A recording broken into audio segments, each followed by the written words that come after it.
어제였습니다. 더불어민주당이 총선 기획단을 발족하고 내년 4.15 총선을 겨냥한 조기 총선 체제에 들어갔습니다. 단장에는 윤호중 사무총장, 그 외 양정철 민주연구원장, 소병훈 조직부총장 등 당내 전략 기획 분야 당직자들이 기획단에 이름을 올렸는데요. 특히 공천을 앞두고 실시하는 국회의원 최종 평가에서 불출마자를 뺀 하위 20%를 공천 배제하는 방안을 검토 중이라고 밝혀 긴장감이 높아지고 있습니다. 대폭 물갈이가 예상되는 대목이죠. 과연 우리 지역에는 어떤 영향을 줄지 더불어민주당 남치루 대구시당 위원장 스튜디오에 나와 있습니다. 안녕하십니까? 예, 반갑습니다. 남치루입니다. 예, 정말로 이제 총선 기획단도 발족하고 총선 준비 들어가네요. 예, 그렇습니다. 시당 위원장으로 당선되신 지 지금 지난해 8월이니까 1년이 지난 겁니다. 예. 지난 1년을 자평하신다면요? 정말 바빴습니다. 바쁘게 뛰었다라는 말씀을 드리고 싶고, 한 달에 4~5차례 서울 가서 중앙당하고 협의를 해야 되고, 또 시민과의 소통, 당원 확장, 대구의 현안들을 해결하기 위해서 나름대로 열심히 뛰었다고 자평하고 있습니다. 시민소통, 민주당 데이 얘기하시는 건가요? 민주당 데이도 그 일환의 하나인데요. 얘기 좀 해주실까요? 매주 둘째 주 토요일마다 만나셨어요, 지역민들과. 매주 둘째 주 토요일 대구백화점 앞 그 무대에서 오후 한 4~5시경에서 한 2시간 정도 동안. 어떤 내용들 이야기 나왔습니까? 보통 시민과의 소통을 위한 민주당 대회였는데 중앙당 지도부의 최고위원이나 유력 인사도 모시고 대구의 김부겸 의원, 홍일학 의원 모시고 현안에 대한 그분들의 뜻, 또 시민들의 소리 듣는 자리, 소통하는 자리를 갖추었고요. 특히 민주당 대회는 17개 전국 광역 시도 중에서 대구시당이 유일하게 시민들과 소통하는 중심가에서 하는 행사였습니다. 그래서 당 지도부에서도 굉장히 관심을 가지고 칭찬해 주셨고. 그러면은 그 자리에서 나온 지역민들의 목소리가 민주당, 중앙당 혹은 대구시당의 그 현안이랄까요? 예, 그렇죠. 사업에도 좀 반영이 됐습니까? 예. 그 시민들의 현장의 목소리가 서울에서 지도부들께 직접 듣는 기회도 됐고, 또 대구시당 입장에서는 그걸 취합해서 중앙당에 건의하는 그런 소통의 자리였다고 말씀드릴 수 있습니다. 그런데 또 민주당 내 활동이 그렇게 활발하지 않았다. 기대만큼은 아니었다. 이런 지역민의 목소리에 대해서는 어떻게 말씀하시겠습니까? 그런 말씀을 들을 때마다 조금 시당위원장으로 섭섭한 면도 있습니다. 그런가요? 저희들 나름대로는 제가 조금 정리해서 말씀드려보면 네네. 우리 문재인 정부 들어서서 2019년 예산이 정부안보다 1,800억 증액시켰습니다. 또 1조 2,800억에 달하는 대구 산업선 에타 면제를 실시했고 KTX 대구 서대구 역사도 기공했습니다.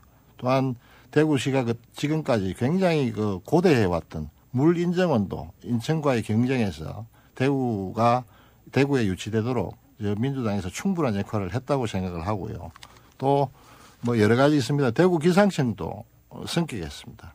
그래서 저희 민주당으로서는 나름대로 집권 여당으로서 열심히 김부겸 의원, 홍일학 의원 앞세워서 해왔다고 생각하는데 시민들께서 다 못 알아주시는 것 같아서. 섭섭하다. 그 부분에 대해서는. 섭섭하다고 말씀드리기는 좀 힘듭니다만 좀 그런 측면도 없지 않아 있습니다. 오늘 얘기하면서 또 지역민들의 기대에 부응할 수 있는지 저희가 한번 평가할 수 있는 시간을 갖겠습니다. 예. 자, 위원장으로서 총선 진두지휘 하셔야 되는데 또 개인적으로도 총선 임하는 마음이 어떠실까 궁금해서요. 지난 20년 동안 위원장님은 수성구에서만 국회의원 4번 출마를 하셨어요. 선택을 받지 못했지만 그래도 한 우물만 파는 뚝심은 보여주셨는데 내년 5번째 도전하십니까? 정치라는 게 내일 일을 단정지어서 말씀드릴 수는 없겠지만 지금 입장으로서는 시당위원장으로서 대구 전체의 선거를 바람직스러운 방향으로 이끌고자 하는 의지를 가지고 있습니다. 구상이 있으실지 궁금해요. 요즘 분위기가 지난 지선에서는 좀 보수색이 짙었던 대구 균열이 좀 가는가 싶더니 다시 요즘에는 쉽지 않아 보입니다. 어떻게 판단하고 계세요? 내년 총선 계획 좀 듣고 싶습니다. 내년 총선은 16년 어렵다, 민주당이 어렵다고들 많은 분들이 말씀도 하십니다만은 내년 총선은 2016년 총선과는 좀 다릅니다. 그런가요?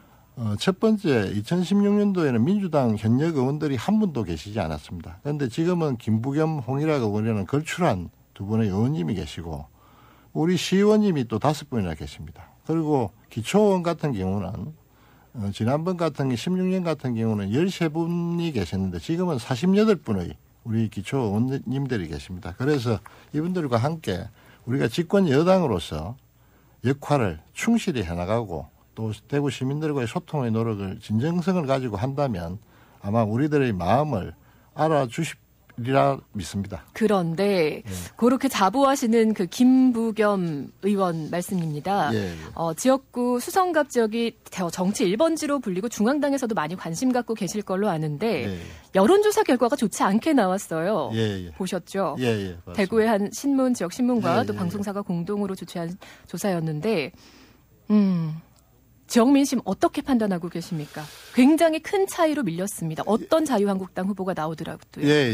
저희들도 봤는데 뭐 그렇게 즐거운 수치는 아니죠. 아닌데 제가 말씀드리고 싶은 것은 그 당시의 여론조사 시점이 어쩌면은 아시겠지만 대구에서 민주당에 대한 여론이 최악이었을 상태의 여론조사였고 또 하나 그 당시에 정당의 지지율이 대체적으로 언론 보도에 따르면 그때 당시에 여론조사 결과가 17% 정당 지지율이 그 정도였는데 김부겸 의원이 33% 나왔습니다.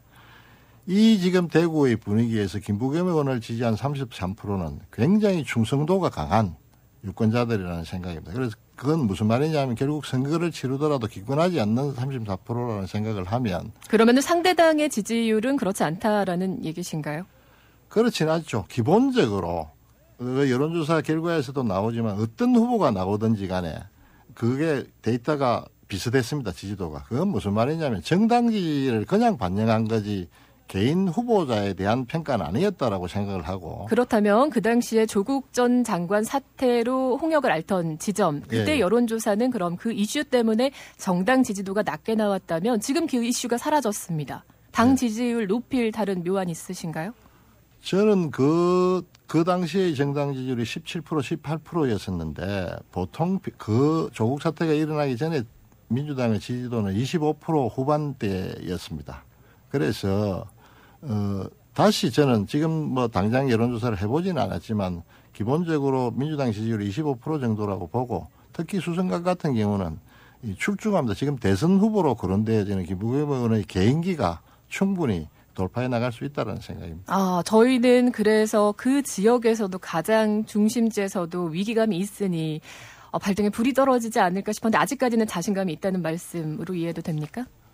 원래 우리 민주당이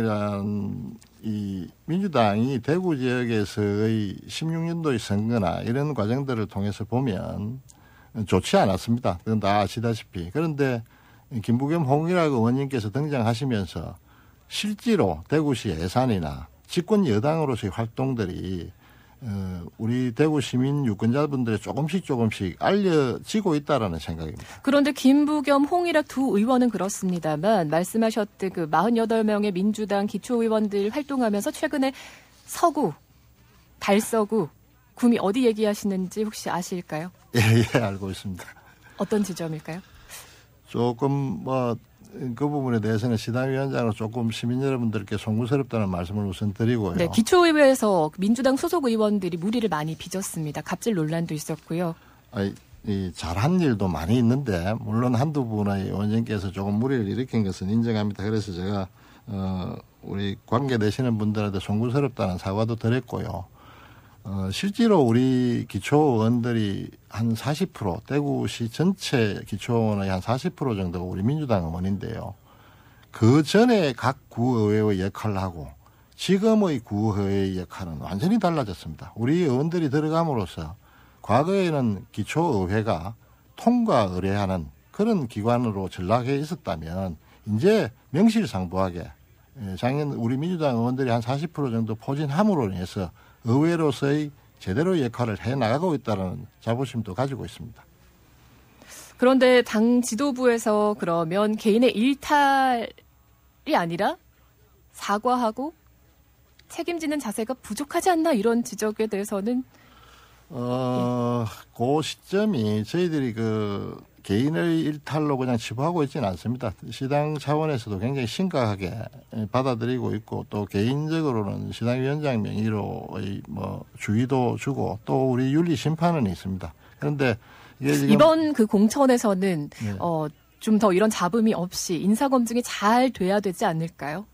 맞습니다. 그거는 지금 우리 민주당의 중앙당 국회의원 공천 룰에서도 하위 20%는 이제 성적이 평가 점수가 하위 20%에 해당하는 의원님들에 대해서는 좀 페널티를 드리는 이런 제도를 가고 있습니다. 우리 지방 의원들도 다음은 우리 그런 이 적용이 대구 지방의원의 공천에서도 이루어지리라는 생각입니다. 지금의 모든 과정들이 평가로 꼼꼼하게 예, 예. 공천 인사검증을 거칠 것이다. 예, 예. 자, 그리고 요즘 그 더불어민주당에서 과연 어떤 인물이 나올 것인가. 지역에는 인물이 없다 이런 얘기가 나오는데 그 위원장님은 깜짝 놀랄 만한 인물이 있다라고 얘기하셨어요. 예, 예. 지금 말씀하실 수 있나요? 지금 혹시 김수현 전 정책실장이신가요? 뭐 김수현 실장님도 포함이 되죠. 왜 더 있다는 말씀이세요? 예, 예. 네다섯 분 정도 개인적인 뭐 아직 확정되고 이런 부분들이 아니어서 실명을 지금 거론하기는 조금 곤란합니다만은 또 하나는 그건 김부겸 의원님의 뜻도 굉장히 강하신데 기존에 있는 우리 지역위원장들이 그동안 쭉 어려운 데 활동해 오셨는데 그냥 영입이라고 해서 그냥 뭐 내쫓듯이 밀고 들어가는 이런 형식이 돼서는 안 된다는 방침입니다. 그래서 영입이라는 것은 현재 각 지역을 차지하고 있는 위원장님들과의 조정도 필요하다는 것 때문에 조금 시간이 걸린다라고 말씀드릴 수 있습니다. 어제 그 총선 기획단의 발표로는 여성과 청년의 비중을 높이겠다라고 했는데 지역에서는 어떻습니까? 지역에서도 마찬가지입니다. 지금 우리 청년 여성의 비율이 50%지 않습니까? 총선 기획단에서는 30% 정도 여성을 기용을 했는데요. 대구 공천에서도 이제 좀 미래지향적인 젊은이 여성들이 대거 참여할 수 있도록 시당 차원에서도 노력하고 있고 중앙당에서도 그런 지침들을 내려보내고 있는 상황입니다. 지금 말씀하셨던 그 깜짝 놀랄 만한 4-5명의 인물 가운데 청년 여성 포함됩니까? 예, 있습니다. 알겠습니다. 중도층 확보도 또 중요할 텐데요. 어떤 전략 기준이 있으실까요? 중도층 저희들은 사실상 이 대구시의 시관계자들이나 대구 시민들께서 한번 시장님께 여쭤보시면 아시겠지만 예산의 실질적인 결정은 집권 여당이 결정적인 역할을 합니다. 저는 작년 예산이 편성되는 과정을 보면서 대구에 김부겸 홍일학 없었으면 어쩌할 뻔했나라는 생각을 할 정도였습니다. 그래서 총선 전략이라는 것이 집권 여당으로서 정말 대구의 실질적인 도움을 어떤 선택이 대구의 발전에 실질적인 도움이 되느냐는 설득들을 해나간다면 대구 시민들께서 충분히 이해해 주시고 선택해 주실 수 있으리라는 생각을 가지고 있습니다. 네, 다음은 그 최근 이슈되는 패스트트랙 안건에 대해서 좀 여쭤보고 싶은데 선거법 개정안이 요즘 뜨겁습니다. 예. 저희가 지난 목요일에 정종섭 자유한국당 그 대구시당 위원장 의견을 여쭈었더니 개인적으로는 반대한다고 하셨어요. 위원장님은 선거법 개정안 어떻게 보세요? 저는 이 선거법 개정이 연동형 비례대표하고 결부되는 선거법 개정안인데 지금의 우리 소선거구제의 규칙대로 한다면 만약에 49의 대구의 민심이 한 분도 국회의원으로서 한 명도 선택되지 않을 수도 있습니다. 그러니까 소선거구제에서 49대 51이 되더라도 51이 되는 그러니까 완전 지금 선거제도는 성자 독식구도죠. 1%라도 더 가진 사람이 다 가지는. 그래서 지금 사회는 굉장히 다양화되어지고 있고 각 이익 집단들의 이해도 굉장히 각층의 이해 집단들이 있기 때문에 이 민의를 제대로 전달할 수 있는 이런 선거제도가 돼야 된다라는 전제를 한다면 지금 이야기하고 있는 연동형 비례대표제는 찬성한다? 반드시 실현돼야 한다는 근데 생각. 정종섭 의원은 그렇게 다당제가 출현하면 대통령제와 양립하기가 어렵다. 여당이라는 개념이 좀 모호해지고 또 인물투표와 정당투표로 각각 평가돼야 되는 부분이 연동형이 되면 훼손될 수 있다. 헌법에 위반될 수 있다라고도 주장했어요. 그건 전혀 다른 생각입니다. 지금 예를 들어가 지금의 정치 현상이 어쩌면은 그대 여야 두 당 때문에 어쩌면 마비되어지는 경향의 부분도 있습니다. 그래서 지금 사회는 굉장히 다양한 이익 집단들이 존재합니다. 그 이익 집단들의 이익을 대변할 수 있는 다당제가 실현되어지는 게 헌법 준칙에 위배된다고 저는 전혀 생각지 않는데요. 그런데 지금 첨예하게 자유한국당 비롯해서 맞서고 있습니다. 패스트트랙 그죠? 통과시킬 수 있겠습니까?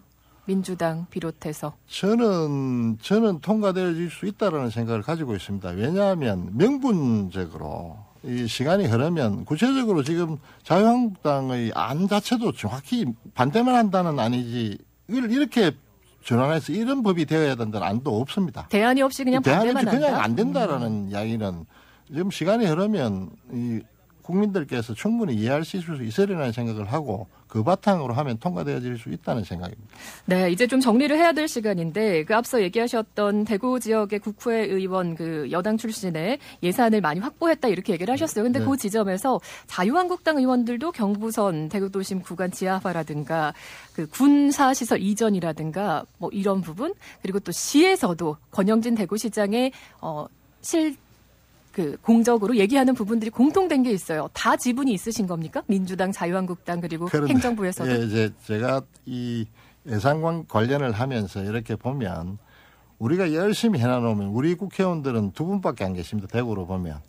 그 자기 지역구에 실현된 예산들은 그분들이 하셨다고 현수막을 제일 먼저 걸어버려요. 그래서 좀 제가 대구시에 좀 항의도 하고 이 예산은 우리가 노력해서 한 거라고 좀 보도자료라도 내달라고 이야기한 적도 있습니다. 그런 어려움도 있지만 저는 대구 시민께 이 자리를 빌어서 꼭 한번 드리고 싶은 말씀은 실제로 좀 실속 있는 선택을 해 주십사라는 부탁을 드리고 싶습니다. 지금 지난 30년 동안 대구 시민들, 대구 경국민들은 한 정치 세력에게 무조건적인 사랑을 보냈습니다. 그 결과가 대구 전국 최하위 그 자치단체가 광역자치단체 된 현실입니다.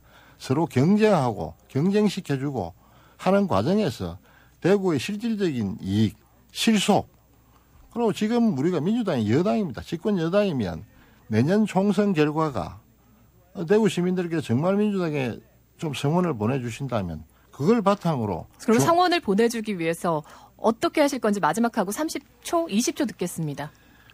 저희들은 우선 내년 예산 자체가 9천억 이상 정액이 됐습니다. 이런 저희 민주당들이 지금까지 해온 역할들을 대구 시민들께 적극적으로 알려드리면서 우리가 미래를 보는 우리 젊은이들을 향한 우리의 역할들이 기성세대의 역할들이 무엇인가를 생각하면서 최선을 다한다면 대구 시민들께서도 여기까지 듣겠습니다. 생각합니다. 대구시당 남치루 더불어민주당 위원장이었습니다. 고맙습니다. 예, 감사합니다.